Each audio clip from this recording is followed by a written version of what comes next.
Panorama group, जो सोचता है वो करता है। आपके अपने सपनों का आशियाना।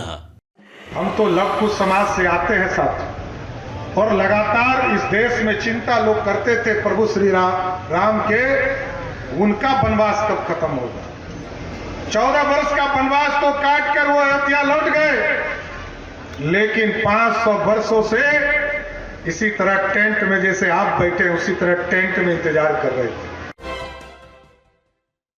नमस्कार, देख रहे हैं आप सिटी पोस्ट लाइव और मैं हूं आपके साथ पूजा शर्मा। वाल्मीकि नगर लोकसभा क्षेत्र से जेडीयू प्रत्याशी सुनील कुमार कुशवाहा ने नामांकन किया। उनके नामांकन के दौरान बीजेपी के तमाम दिग्गज नेता वहां मौजूद रहे। इस दौरान नामांकन के बाद जनसभा को संबोधित करते हुए नजर आए सम्राट चौधरी, जहां एक और जनता से अपील करते हुए नजर आ रहे थे अपने प्रत्याशी को वोट देने को लेकर, तो वही दूसरी ओर आरजेडी सुप्रीमो लालू प्रसाद यादव पर जबरदस्त निशाना साधते हुए नजर आ रहे थे। बताते चले आपको कि जनता से आग्रह करते हुए नजर आए कि अपने प्रत्याशी सुनील कुमार कुशवाहा को ही वोट करें, तो साथ ही साथ लालू यादव को लेकर भी बड़ा बयान देते हुए नजर आए और साफ तौर पर कहते हुए नजर आए कि लालू यादव सिर्फ अपने परिवार को आगे बढ़ाना जानता है, सिर्फ अपने परिवार के बारे में सोचते हैं, जबकि मोदी जो हैं, जो प्रधानमंत्री नरेंद्र मोदी है, वो सबके बारे में सोचते हैं, देश का विकास करते हैं। इसी के साथ साथ सम्राट चौधरी लालू यादव पर जबरदस्त हमलावर नजर आए और कहते हुए नजर आए कि आरक्षण लेकर सिर्फ और सिर्फ लालू यादव ने अपने परिवार को आगे बढ़ाया। पहले तो अपनी पत्नी को मुख्यमंत्री बनाया और उसके बाद जब बेटा क्रिकेट नहीं खेल सका तो फिर बेटा को उप मुख्यमंत्री बना दिया, तेज प्रताप यादव को मंत्री बना दिया, तो साथ ही साथ अपनी बेटियों को भी राजनीति में ले आया। पहले जब बेटी नहीं जीती तो उसे राज्यसभा भेज दिया गया और अब दूसरी जो कि टूरिस्ट बेटी है, टूरिस्ट बेटी को भी बिहार लाकर चुनावी मैदान में खड़ा कर दिए हैं। बड़ा बयान देते हुए नजर आए लालू परिवार को लेकर सम्राट चौधरी, और क्या कुछ कहते हुए नजर आ रहे हैं, छोड़े जाते हैं आपको उनके बातों के साथ।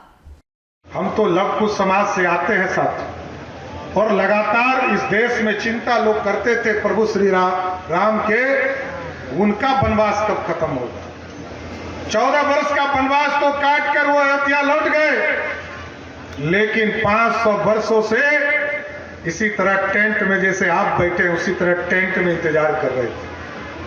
1996 में कॉमन मिनिमम प्रोग्राम बना, जब समता पार्टी और भारतीय जनता पार्टी का गठबंधन हुआ सब, और कॉमन मिनिमम प्रोग्राम बनाकर लोअर कोर्ट लड़े, हाई कोर्ट लड़े, सुप्रीम कोर्ट लड़े, और जब आपने मैंडेट दिया नरेंद्र मोदी जी को, तो जब देश में गरीबों को पक्का मकान मिल रहा था, अयोध्या में प्रभु श्री राम भी इंतजार कर रहे थे, हमको भी टेंट से निकालकर भव्य राम मंदिर में ले चलो।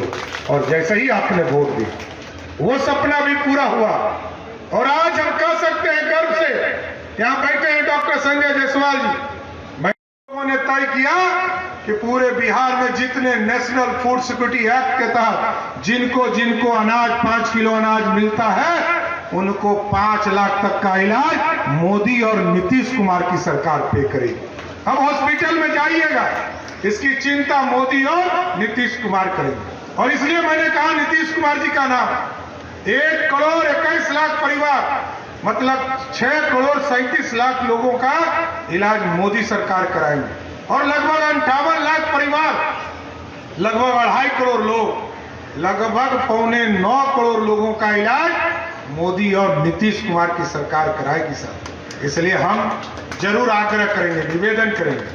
सुनील कुमार जी अभी नॉमिनेशन करने गए हैं, एक वोट यहाँ पर 25 तारीख को किस छाप पर गिरेगा? 3 छाप पर। और बगल के सीट, इस सीट पर, क्योंकि ये इलाका तो डॉक्टर संजय जायसवाल जी का है, तो पश्चिमी चंपारण पर जो सीट पर वोट है वहां कहां गिरेगा? कमल साहब के निशान पर। कीजिए, मुखिया का एक भी व्यक्ति को आरक्षण नहीं था।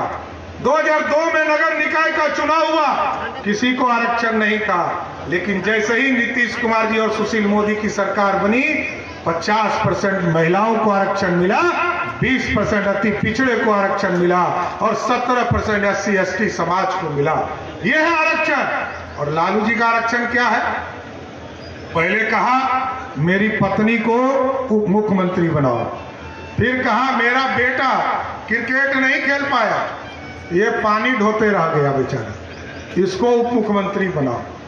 फिर कहा कि मेरा दूसरा बेटा जिसने अपनी पत्नी पर अत्याचार किया उसको मंत्री बनाओ, उसको मंत्री बना दिया। और जब बेटी का नंबर आया तो पहली बेटी उनकी चुनाव हार गई 2014 के चुनाव में, तो 2016 में कहा कि इसको राज्यसभा का सांसद बनाकर भेज दो। यही आरक्षण। और आजकल एक और बेटी आई है, टूरिस्ट बेटी। जब जंगल राज था ना बिहार में, तो बेटी यहां से पलायन कर गई थी सिंगापुर। और जब नीतीश जी और मोदी जी की जोड़ी बनी और सुशासन स्थापित हो गया, तो अब वो भी चुनाव लड़ने आ गई छपरा के लोकसभा में। अब बताइए आरक्षण देने वाला कौन है? आरक्षण देने वाला इस देश में कोई है तो मोदी और नीतीश कुमार की सरकार, जो सभी वर्गों को आरक्षण देने का काम किया।